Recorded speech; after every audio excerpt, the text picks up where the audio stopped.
सावन के चौथे सोमवार की व्रत कथा। पौराणिक कथाओं के अनुसार एक साहूकार था। वह भगवान शिव का अनन्य भक्त था। उसके पास धन दौलत किसी भी चीज की कोई कमी नहीं थी। तब भी वह उदास रहा करता था क्योंकि उसकी कोई संतान नहीं थी और संतान प्राप्ति की कामना के लिए वह रोज भगवान शिव के मंदिर में दीपक जलाकर जलाता था। साहूकार के भक्ति भाव को देखकर एक दिन माता पार्वती ने भोलेनाथ से कहा कि हे प्रभु, यह आपका अनन्य भक्त है, इसके सभी कष्टों को अवश्य दूर करना चाहिए। शिवजी बोले कि हे देवी, इस साहूकार की कोई संतान नहीं है, यही इसके दुख का कारण है।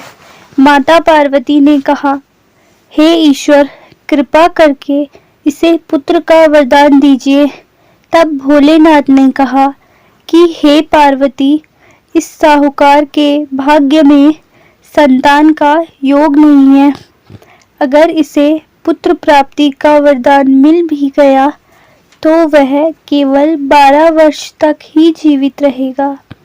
इसके बाद भी माता पार्वती नहीं मानी और बोली, प्रभु, आपको इस साहूकार को पुत्र का वरदान देना ही होगा, वरना भक्त क्यों आपकी सेवा पूजा करेंगे। माता के बार बार कहने से भोलेनाथ ने साहूकार को पुत्र का वरदान दे दिया, लेकिन यह भी कहा कि ये पुत्र केवल 12 वर्ष तक ही जीवित रहेगा। साहूकार ये सब बातें सुन रहा था। यह सुनने के बाद वह पहले की ही तरह भोलेनाथ की पूजा अर्चना करता है।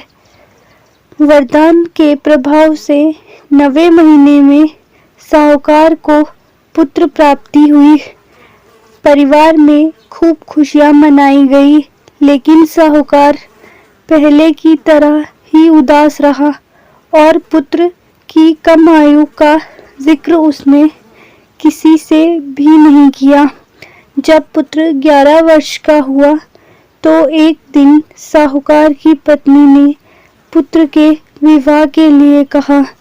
तब साहूकार ने कहा कि पुत्र अभी पढ़ने के लिए काशी जी जाएगा।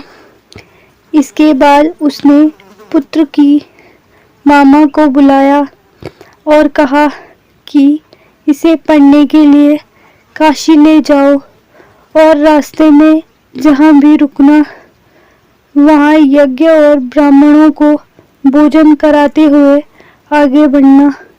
वे दोनों इस तरह करते हुए जा रहे थे कि रास्ते में एक राजकुमारी का विवाह हो रहा था।